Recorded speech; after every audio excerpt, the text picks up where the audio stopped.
Hi! In front of me is Xiaomi 12 Pro, and today I would like to show you how you can switch on or off automatic screen rotation on this device. First of all, go into Tab menu. Now you need to look for Rotate Off icon and click on it. If it's see-through, that means that auto rotation is on.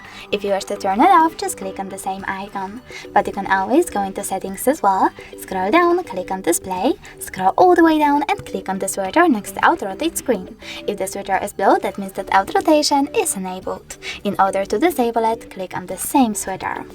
Thanks so much for watching. If you enjoyed this video, leave a like, comment and definitely subscribe.